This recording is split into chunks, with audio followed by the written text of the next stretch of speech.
is energy lines flowing through them. Here they're called meridians. I've encountered a Virgins in the Force. A boy. The cells have the highest concentration of midi-chlorians I have seen in a life form. In a galaxy steeped in the mysteries of the Force, Midi-chlorian counts stand as a measure of a Jedi's connection. You must feel the Force around you. And it is the portal to the other world, to the altar world. Welcome back to another creepy video. I'm Jet Ski Chuck. Let's dive into these waters. And before we get started, hit that like and subscribe button. This is the yew tree here at the back of the old house. That whole old house was a huge big house when I was growing up. It extended out to there.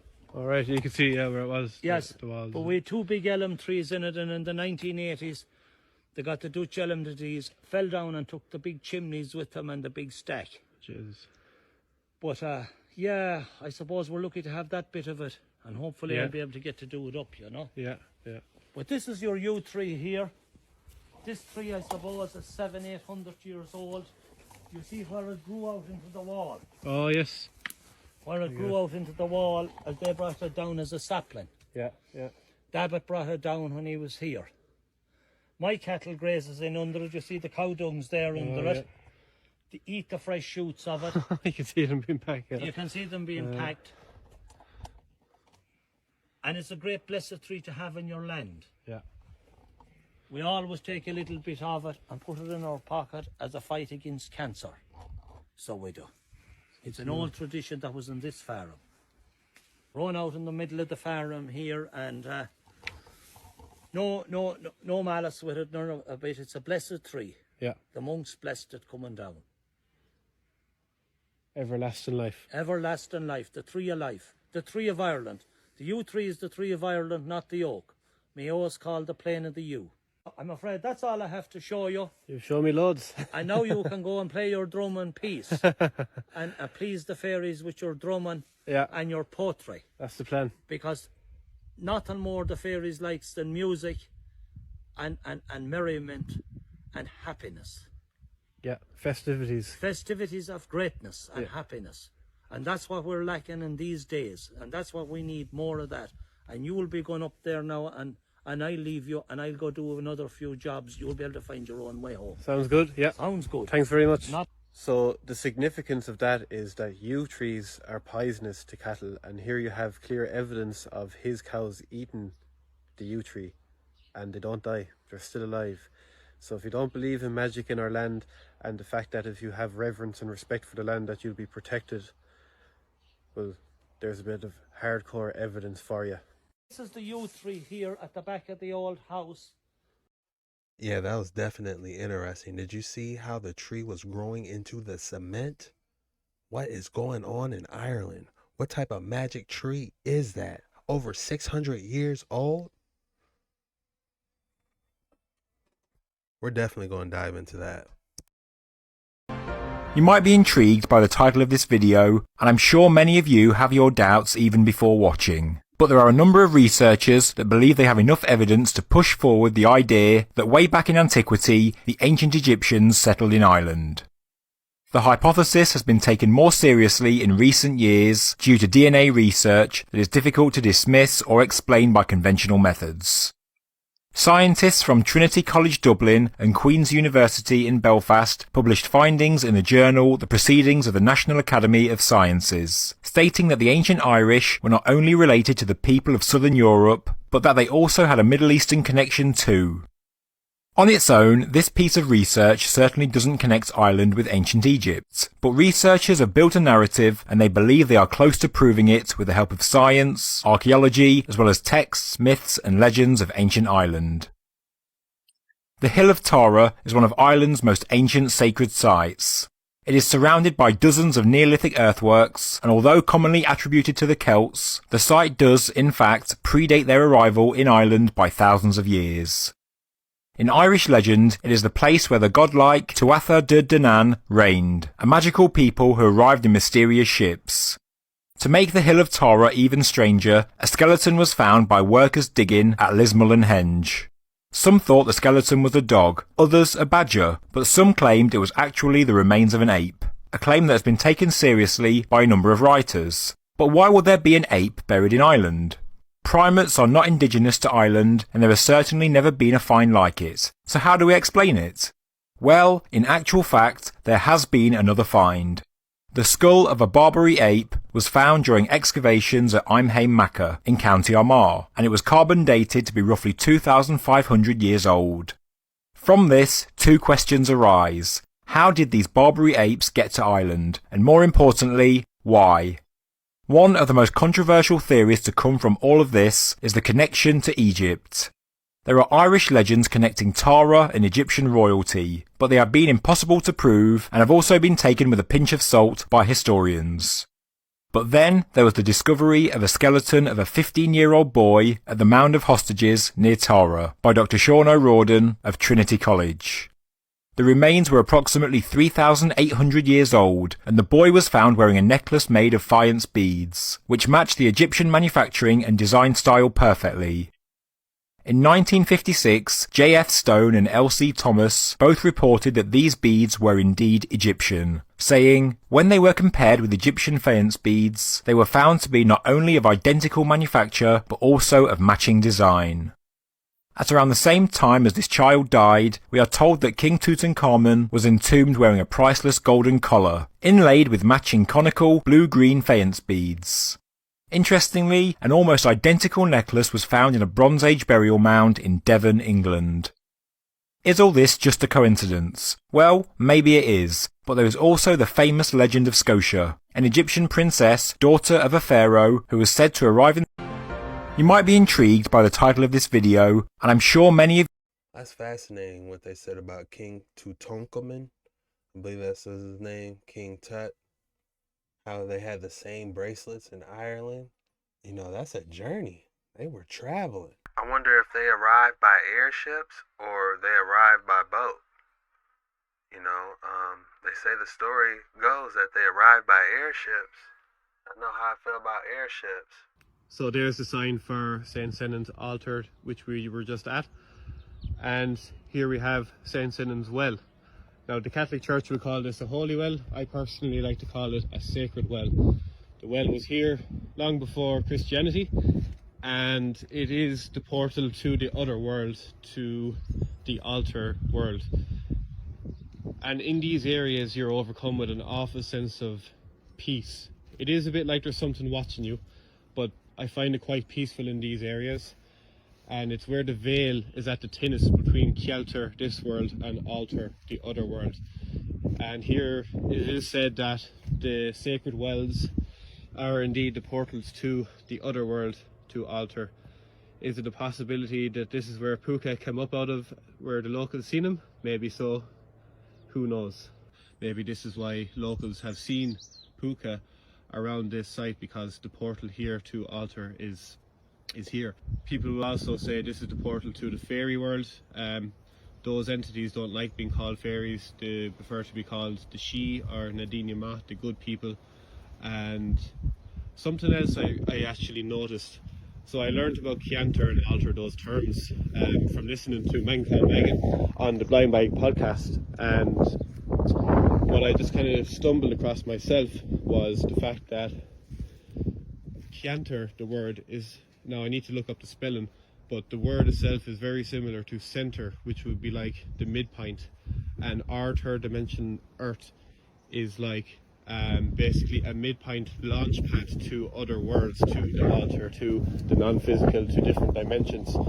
And it's no surprise that we have a bit of a ring fort here near this sacred well, where the electromagnetic energy is quite strong and the veil between the two worlds is very thin. But you know what that reminded me of? When he was talking about the veil and different worlds? Lord of the Rings. Lord of the Rings, based on a true story? You better lock in and buckle up. Just about to enter the magnificent Kilcooley Abbey, but first I want to show you this small dovecote right beside it on the grounds. It's great that you can still enter into it today, and it's pretty much the same as it was many, many years ago. A dovecote is used for housing pigeons and doves, and they like it because there's a hole in the roof, so they're able to come and go as they please. The reason that the people back then used to have these was for fertilizer, feathers, and food. So I think mostly, to be honest, it's probably for the fertilizer. You can make potash out of their poop and probably feathers as well. But I don't think they were using them for food too much. Now maybe they're eggs. You can see here all the rocks sticking out that they used to stand on and rest on. There they are there. And the reason why I don't think they were killing these birds was because pigeons and doves are they're very smart, and if you start killing them when they come in here, they're not going to come back near the area again too easily. So probably more their eggs, feathers and fertilizer they're using them for. But it's a fascinating little building, and the architecture here is something else, especially for its time considering how old it is. The abbey itself was founded in the year 1182, so I would imagine this dovecote was probably built around the same time for the farmers and the local people around the area. Having one of these on your land is usually a sign of great wealth. You know, seeing these type of buildings and structures makes me believe our timeline is all jacked up. Honestly.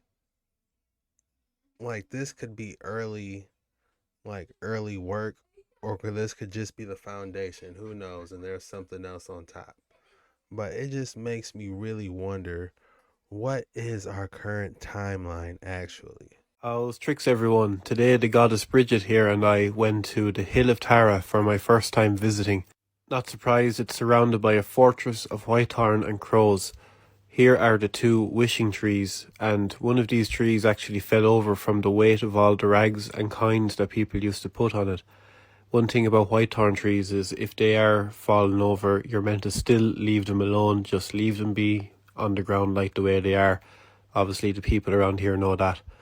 And there are the kinds that were hammered in over the years that caused it to fall by the weight of people's burdens. The other tree here still has loads of rags on it from wishes, and I seen an eye mask and a baby's dodo, so I'm wondering was those wishes to do with fertility and maybe a better night's sleep perhaps. We made our way up to the first mound, and the energy here was absolutely pulsating throughout my body. A very impressive place.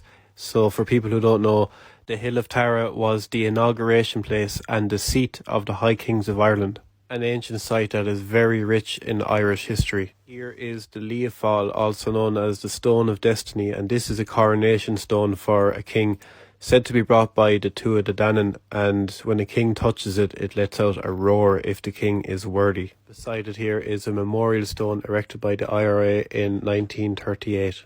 There's a lot more to cover at this site, so follow me for part 2. Energy here at the Hill of Tara was very strong, so you're dead right, I got the dogs out to... Energy here at the Hill of Tara was very strong, so you're dead right, I got the dogs out to recharge and connect to it even more. We were blessed with the weather here today, very powerful day. Here is the Mound of the Hostages, which covers a passage tomb that was built 3000 BC. It was used to bury human remains for 1500 years.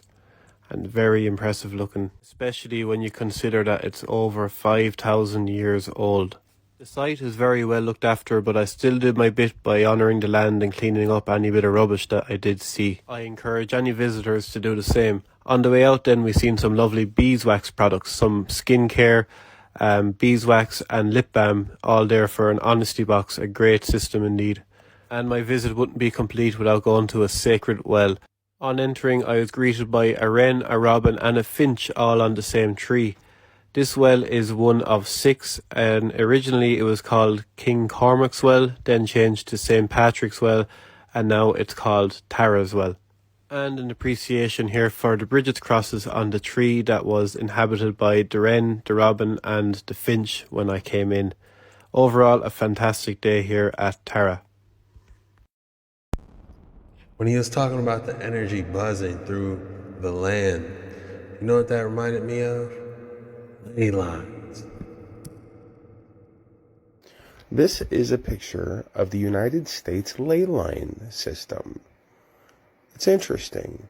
Do you live close to one of these? Welcome to the intriguing world of ley lines. believed to be a global network of invisible energy lines connecting ancient sites like Stonehenge, the pyramids of Giza, and Mayan pyramids. Coined by Alfred Watkins, this term has sparked a debate that transcends time. Are these lines a forgotten ancient wisdom or a modern myth? They've been mapped by ancient civilizations, and some even claim they've experienced a surge of energy at these sites. Additionally, many individuals and cultures worldwide attest to their experiences with these lines, influencing health and consciousness. Even animals such as birds follow these lines for migration. We ask, could ley lines be real, and if so, what implications could this have on our understanding of the world and ourselves? Welcome to the intriguing world of ley lines.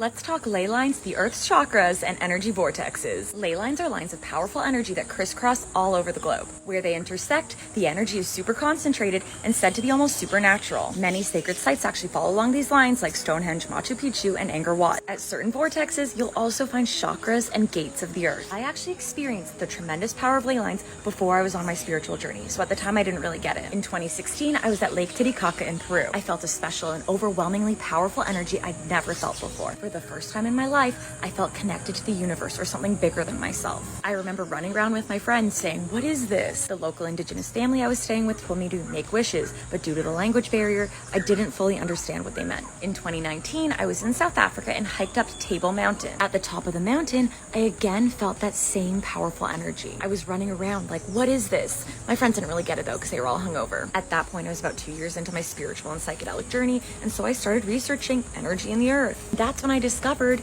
that Lake Titicaca is the second chakra of the earth, and Table Mountain is gate 12 of the earth. I actually recently went back, knowing what I know now, and had a super powerful meditation and manifestation sesh. Oh, and I recently talked about Costa Rica being an energy manifestation vortex, and a ley line actually travels through Costa Rica.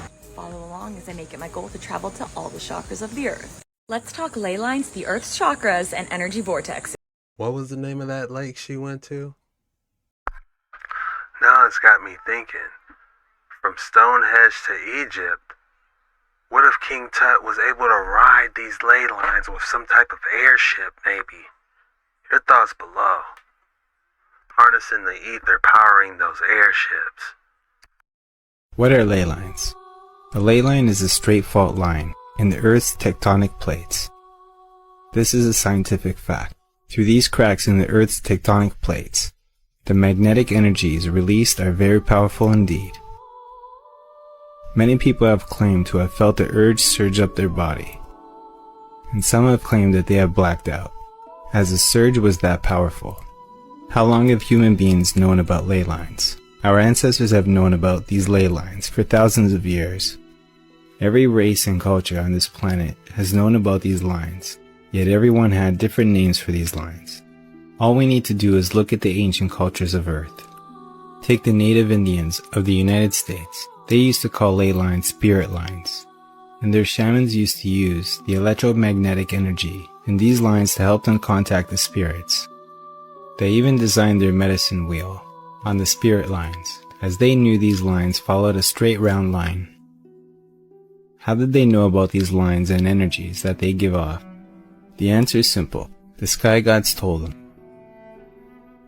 In Europe, we were led to believe that the Druids called them mystical lines. In Wales, they use the same name in Eastern countries. They call them dragon lines. We know that Eastern countries call them dragon lines, as the sky gods flew in dragons along these lines. The Aboriginal people of Australia call these lines dream lines, and once again, they claim that this knowledge was passed on to them from the sky gods. The Da Vinci Code was based on René's Le Chateau in France, which is also on a ley line. It is documented that Alexander the Great was guided by Aristotle to take control of the major dome centers of these intersecting ley lines from dark forces, which is why he put his top general, Ptolemy, to rule Egypt. Interestingly, Cleopatra, the last pharaoh, alongside with both her husbands, Julius Caesar and Mark Antony of Rome, were defeated by the Romans, where they eventually destroyed the biggest library in Alexandria, Egypt, before taking all the knowledge with them, sending us into the Dark Ages. During the medieval times, anyone who had any knowledge of hermetics was designated a heretic and died a horrible death. This held true for whoever knew how to read or write, a heresy, leaving only the royals and the monasteries literate. Throughout history, all the megalithic structures have been strategically built on top of these so-called lines, from the pyramids of Giza to Stonehenge, Notre Dame, Solomon's Temple, Parthenon, Oracle of Delphi, Rennes-le-Château, Ziggurat, the Vatican, DC Capitol, Mecca, Hagia Sophia, Aztec Pyramids, Bermuda Triangle, Coral Castle, Tesla's lab in Shoreham, New York, including all nuclear power plants, military bases, and stadiums, which are also used to harness energies, like giant batteries. Many of these sections where two or more ley lines intersect are marked with obelisks, such as Washington, D.C. Monument, Vatican Courtyard, and Cleopatra's Needle in Central Park. These electromagnetic lines of the Earth are its veins, and receive its energies from the Sun that connects and affects every living thing on this planet. We are electrical, and our atoms surrounded by electrons. Electricity. Greg Braden explains it best by asking us, where does our heart get its electrical capacity from? We are connected to the Earth's electromagnetic fields, and our heart is our battery. Many of our ancient spiritual figures knew of this hidden knowledge, and meditated or prayed on these lines, or megalithic centers, which elevated their electrical ores, intellect, and connection to higher self through the activation of the 7 energy centers, chakras. Could this in fact be what the golden halos depicted on all spiritual figures throughout history represented? Many of our top intellectual minds, such as Tesla, Einstein, and others, all have something in common. This is, they all at some point have shared that their idea, invention, or formula came to them in a daydream or dream, which is in fact a meditative state of mind. For example, Einstein was very knowledgeable on the physics of Kabbalah, and Tesla became very close with Swami Vivekananda, where through Swami's teachings, realized that his ideas that would come to him in an aha moment were coming from these close interactions with these ley lines, allowing him to access Akashic records. Nikola Tesla, who was born during a terrible thunderstorm and lightning storm, used these ley lines to conduct his famous tower, which would give free energy to all. Suggesting and ultimately transmuting is the key. We could change the channel if we choose, turn down the volume, fine-tune the specific radio band. The grid engineer has the potential for transmuting, freeing the inherent energy by releasing it from its bondage, the solar celestial energies, by intelligent interfacing with the electromagnetic 1746 grid through any of the 144 planetary round table holograms or terrestrial zodiacs on Earth. This grid, we must remember, is the golden alchemical bowl of electromagnetic opposites and the potential of our transfiguration from gravitational bonded humans to humans of light, also known as ascension. Just because our accustomed technocrat elite, Lucifer Lightbearer, aka Fallen Angel of Music, play their favorite tunes on their radio station, doesn't mean we always have to dance to their rhythm. We could change the channel and learn how to use the electromagnetic grid to play a more harmonic tune. Maybe they need a machine because it is only a handful of technocrats attempting to control the masses. When enough are awake and aware, the machine is no match for us. Love and empathy for humanity is key. And right now we are still lacking this, due to the lack of true knowledge. Instead, we are all quick to step on each other's toes, to get where we think we need to be in business, our personal lives, and even within the spiritual communities. The beehive is fragmented, programmed, compartmentalized, and not jiving together, which is needed to thrive together. The introduction and understanding of the reality of the local celestial zodiac clock system brings us to the possible interaction between the human and the grid. This is where the grid engineer and the Knight of the Holy Grail become one. Alchemy. This unification of seeking the Grail and serving the grid is played out in the local geomancy of the zodiac landscape and our direct involvement in this terrestrial grid system through a heightened consciousness interaction within a local zodiac complex. It may sound like a sci-fi movie to you, but these energy points all exist, and even more so, these technocrat elite make all their decisions and agendas based on the celestial terrestrial knowledge. So you better sit up, take notice, and start your diligent research to unveil what they know, for we are in an informational war. And if you don't know the game, then you are no match for the current architects, and that is exactly what they plan on. But how does an ascended individual voluntarily, consciously experience this huge planetary roundtable? And how does the grid engineer make intelligent, compassionate, and timely adjustments in the geomantic web of this fast revolving solar table on Earth? Or geocentric. You are hearing this because you are meant to unlock more hidden truths in order to better understand who you are and how we relate to this planet. As above, so below, an overlay of Kabbalah's Tree of Life, with the mythic roundtable, zodiac image is most illuminating. The Earth is one of those 12 resonant spheres, one of the 12 roundtable members, one of the 12 notes in the solar octave, in the solar tree of life. Thus we can picture these relations, either in terms of the tree or round table. Our body of the sun is expressed as a 12-sphere tree of life, with 12 nights or 12 notes. I really like the part where he said, the veins of the earth. That made a lot of sense. That's what I took away from that video. Let me know what you guys think in the comments.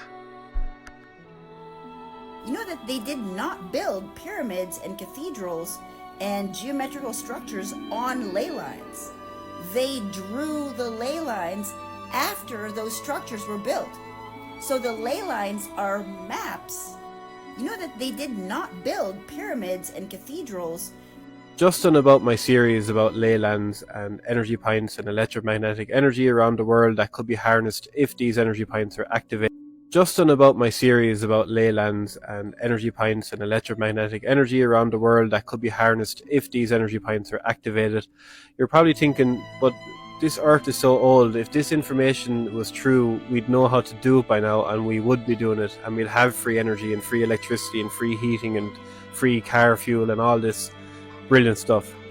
Yeah, that's true, but the people who control this world make a lot of money from electricity, and they make billions and billions a year.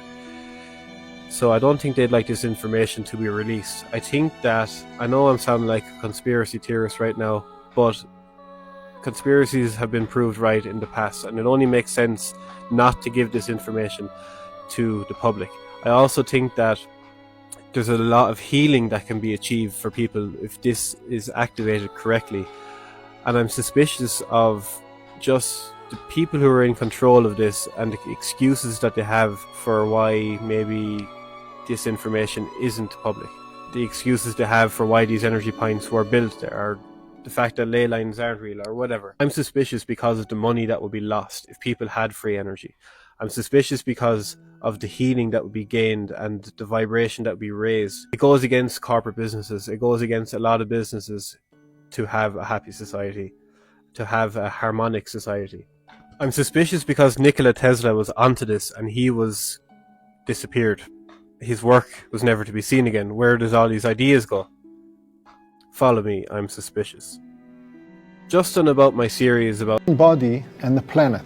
One of the things they have in common is energy lines flowing through them. Here they're called meridians, here they are called ley lines, and the amazing thing is science is actually catching up now with more sensitive equipment to be able to measure these unseen energy lines. A human body and the planet. It sounded like he said that thing off Star Wars, Midi-chlorians or something like that. You got so many of them in your body that make you, that makes you a Jedi. That was run back worthy. Let's see that one more time. I thought I saw like a sacred flower at the end on the head of the body. What was that?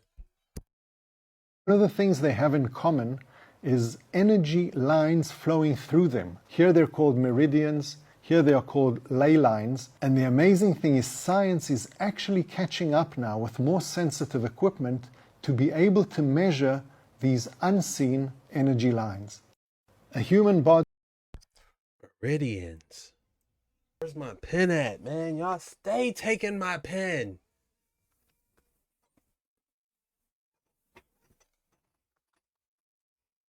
Ain't funny?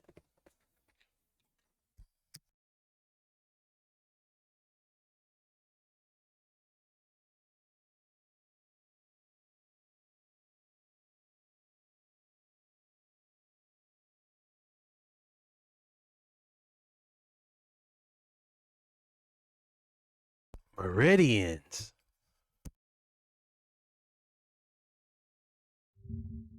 I've encountered a Virgins in the Force. A boy. The cells have the highest concentration of midi-chlorians I have seen in a life form. In a galaxy steeped in the mysteries of the Force, midi-chlorian counts stand as a measure of a Jedi's connection. You must feel the Force around you. At the pinnacle, Anakin Skywalker's staggering count surpasses all. The reading is off the chart. Over 20,000. Marking him as the chosen one. Following closely is Master Yoda, his wisdom mirrored by his high midi-chlorian count. The legendary Obi-Wan Kenobi ranks next, his balance and skill matched by his Force sensitivity. These Jedi exemplify the heights of Force potential, each embodying a unique facet of its power.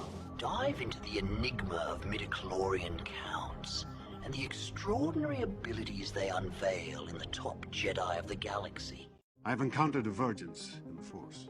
A boy. The cells have the highest concentration of midi-chlorians I have seen in a life form. In a Run back worthy. I'm sorry, they hit that.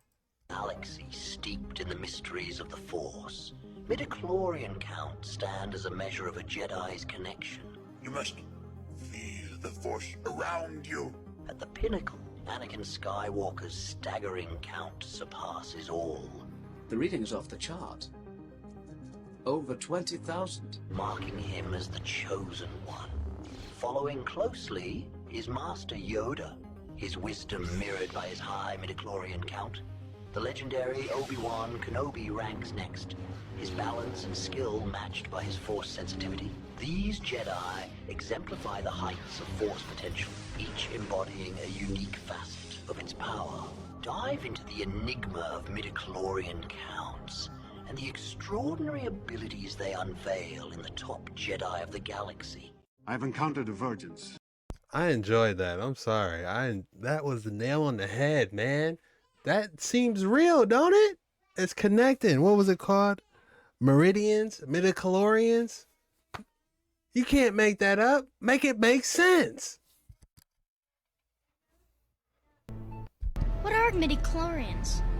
So which Jedi and Sith had the highest midi-chlorian counts? Midi-chlorians are the microscopic organisms that exist within the cells of all living beings, but they are found to be the most concentrated in those who are strong in the Force, and believed to be the scientific link which allow the Jedi and the Sith to use the Force. At number 5, Luke Skywalker had a midi-chlorian count of 14,500 and was one of the most powerful Jedi ever. He had such natural ability in the Force that with minimal amount of training, his piloting skills were debated to be the best in the galaxy, and once he received extensive training directly under one of the greatest Jedi Masters ever, Yoda, he was able to return the Chosen One to the light side, and together they were able to bring balance to the Force. This one is more of a tie, because at number 4, Leia Organa also had a midi-chlorian count of 14,500, and was also a powerful Force user, just like her twin brother. And although she did not complete her Jedi training by her brother, Luke Skywalker, her natural ability in using the Force, paired with her leadership skills and strategic mind, made her incredibly powerful, with the potential of even surpassing Luke. At number 3, Yoda was considered the most powerful Jedi Master in the history of the Jedi Order, with a midi-chlorian count of 17,700, which was the highest count ever until the Chosen One was discovered, made him an incredibly powerful opponent in either lightsaber dueling or Force techniques. But even his incredible strength was not enough to defeat the most powerful Sith Lord ever. At number 2, Palpatine was considered the most powerful Sith Lord in the history of the galaxy, because of his midi-chlorian count of 20,500. He was so powerful in the dark side of the Force, he could master any ability, unless it involved keeping those you cared for from dying. At number 1, the Chosen One, Anakin Skywalker, had the most powerful midi-chlorian count ever at 27,000, which made him a natural prodigy in the Force. And he was even so powerful that he was chosen to become the next guardian of the Force. And even though he never reached his full Force potential, he was able to end the most powerful Sith Lord ever.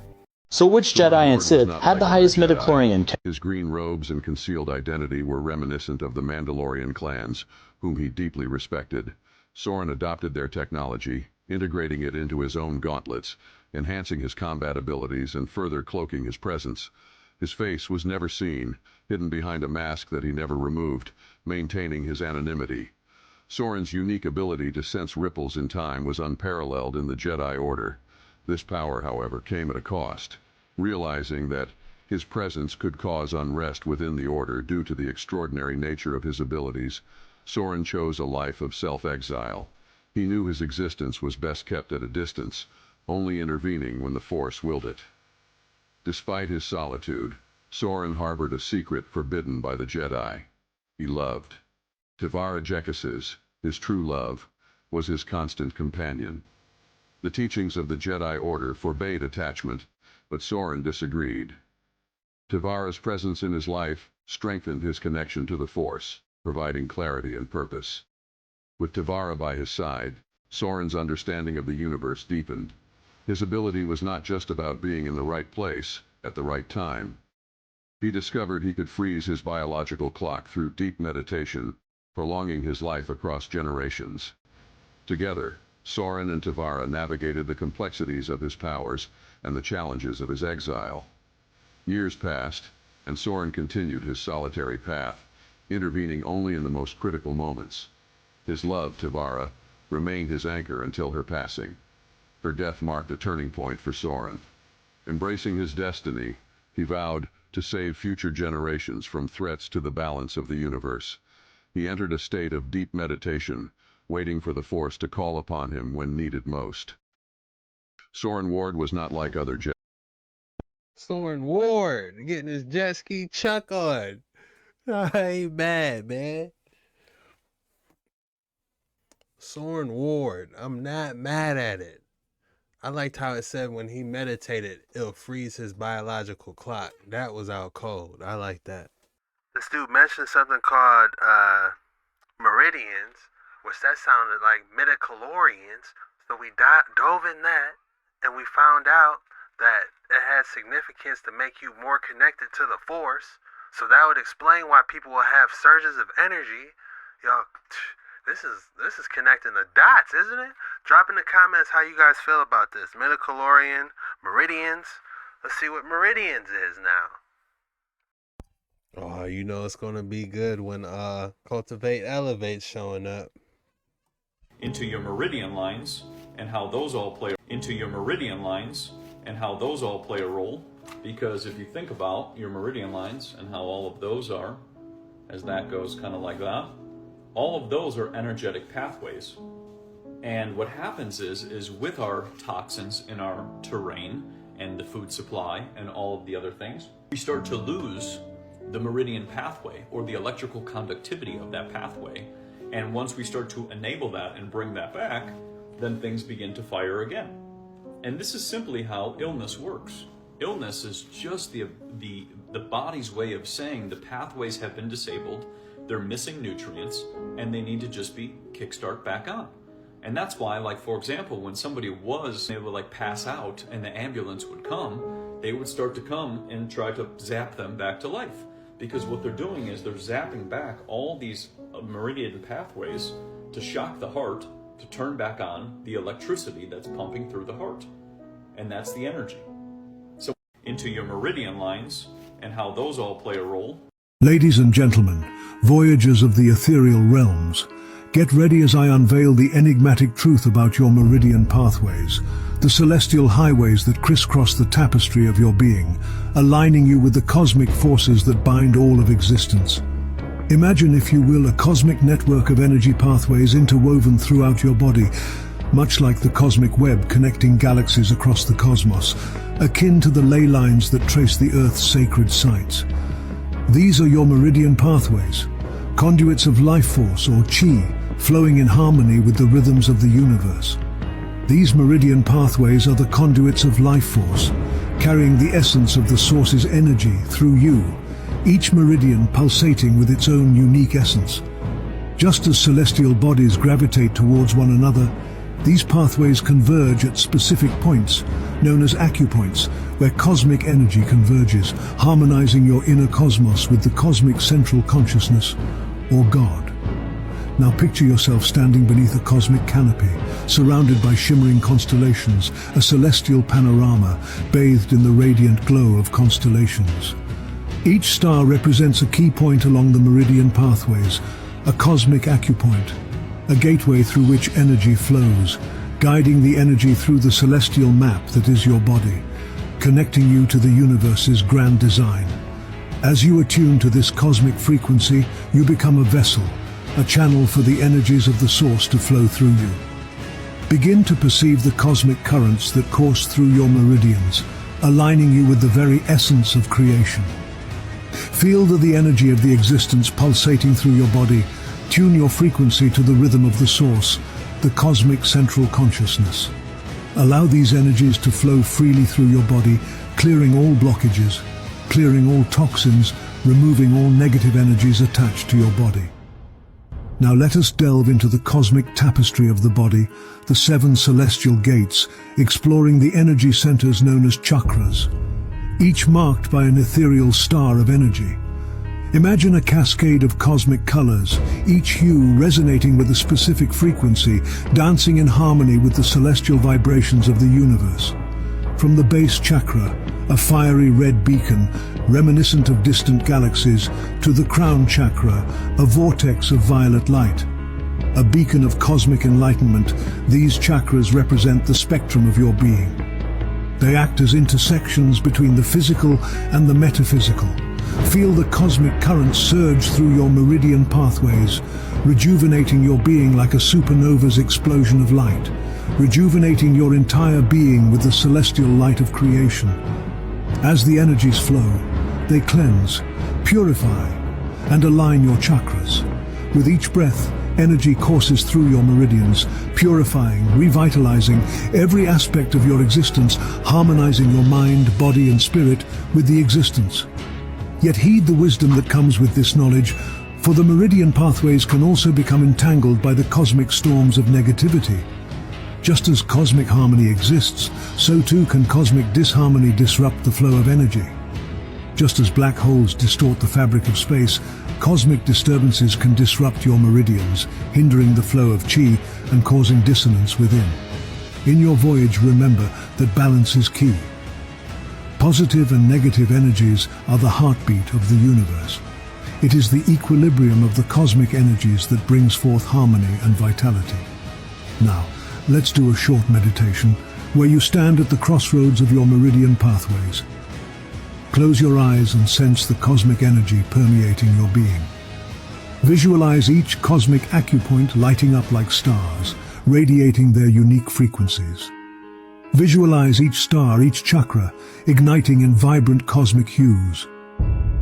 As you breathe in, feel the love energy flowing through your body, nourishing every atom, every cell, with the energy of the universe itself.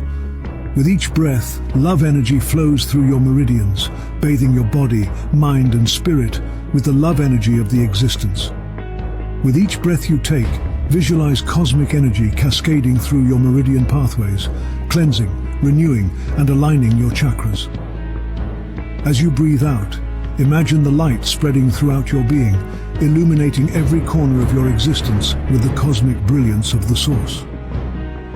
Imagine cosmic light filling your body, infusing it with the wisdom of the existence, the serenity of the source, and the strength of the existence. Feel the wisdom of the source. As you embrace the dance within, you become a beacon of light, radiating harmony, love, and understanding to the universe around you. In this meditation, you become a vessel of light, a conduit of loving light energy, harmonizing the microcosm within with the macrocosm of the universe. As you immerse yourself in the currents of love energy, you align with the harmony that resonates through the universe, a harmony that sings of unity, balance, and interconnectedness. So, explorers, as we conclude this odyssey through the meridian pathways, remember that you are a light being woven into the fabric of the universe. Embrace this wisdom, use the power of love energy, let the currents flow through you and become a light worker, radiating the love energy that unites all in the universe, healing the planet with love energy. Remember, love is the key. Ladies and gentlemen, voyagers of the ethereal... Well, that was officially Dark Waters 9, if you didn't know. You are now officially in Dark Waters 9 territory. Keep your head on a swivel. What if you used all that energy he was talking about to repent and to be closer to the Messiah? What about that? Let me know your guys' thoughts below. Y'all boy Piccolo from Dragon Ball Z doing side missions for real. Remains of other druids, kings and saints are... The mortal remains of other druids, kings and saints are also buried here. Yet Killeen Cormac is not an Irish national monument, nor is it listed in any tourist guide. It is not even signposted. It is a secret and magical place.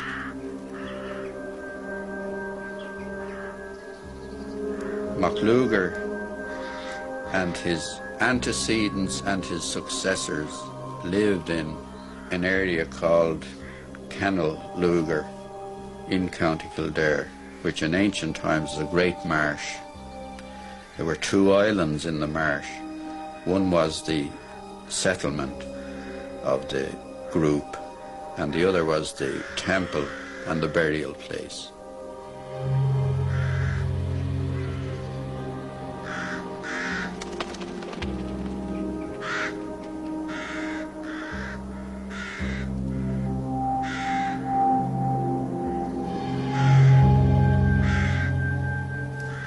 The ancient stones there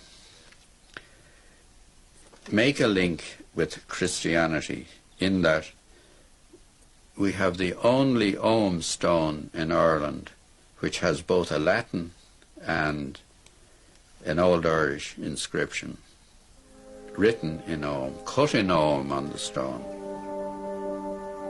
Ogham is not a language, but an alphabet. The inscription on the stone reads, "For true druids." It was one of the places where Jesus, as a wandering scholar, was inducted into the ancient wisdoms of the order, and then returned to Palestine to begin his mission over there.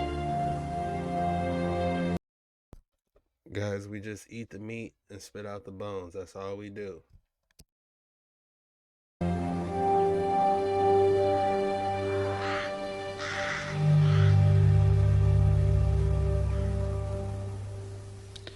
And up to the last century, a place was pointed out as the Jew's house. It didn't mean that that was simply where Jesus stayed, but that was where Jewish scholars were located. Scholars came from all over the world to ancient Ireland, and that drift continued well into medieval times. There were over 5,000 foreign students in the great school. Clonmacnoise had that number, but the more important school was in the Midlands, Clonard, St. Finian's School at Clonard. That was the school where St. Columkill was educated. But you must remember that well up into medieval times, those schools, though purporting, and monastic schools and settlements, though purporting to be Christian, were carrying on a pre-Christian philosophy, religion, observance, and were always in conflict with the Roman version of Christianity. Here's 10 historical facts.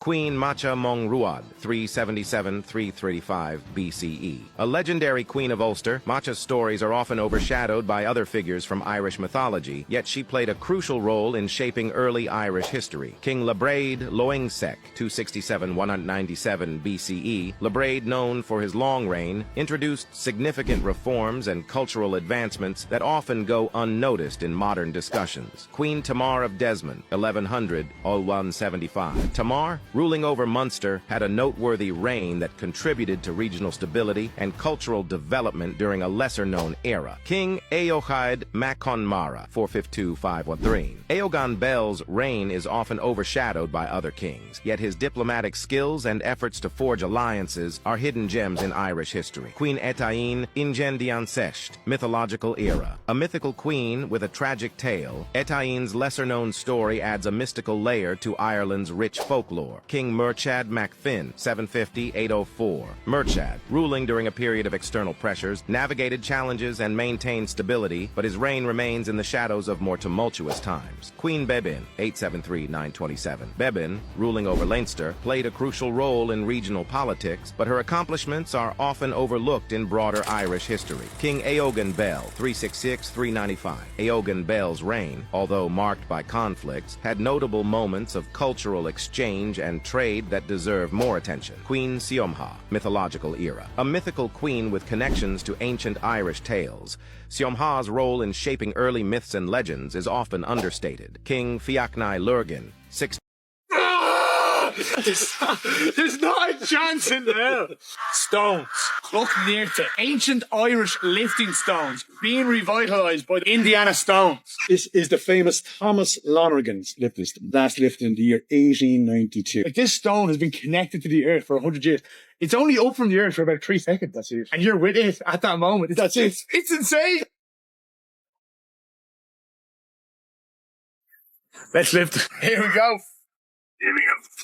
Hey, ready? Set my legs. Ah! You are a bear!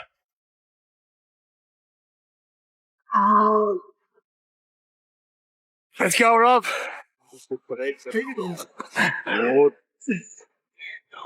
Yeah, that's it. Oh my God. The joys of lifting stone, man. That's it, Rob. That's it, now get the legs set, that's it now. I didn't do it. No, man, you're good. Yeah. Here we go. Ah! That's it, interlock. Now get the chest in on it, legs, here we go, come on! Yes! Up she's Holy shit! Yes, there's not that much air under it. Like way forward, boy. Proper stone, are you? Yeah, proper stone. Yeah, see, it's our lifting stone in your area. If there is, give me a shout, because I love going people around. There's not a chance. That is indeed a proper stone. Man, I need my back. I can't. Why? I can't do it, man. Hey, that's all I got for today's episode. If you guys made it this far, be sure to drop some words of encouragement, how you like this episode. Yeah, I appreciate you guys, and I'm going to see you guys on the next one. Peace out.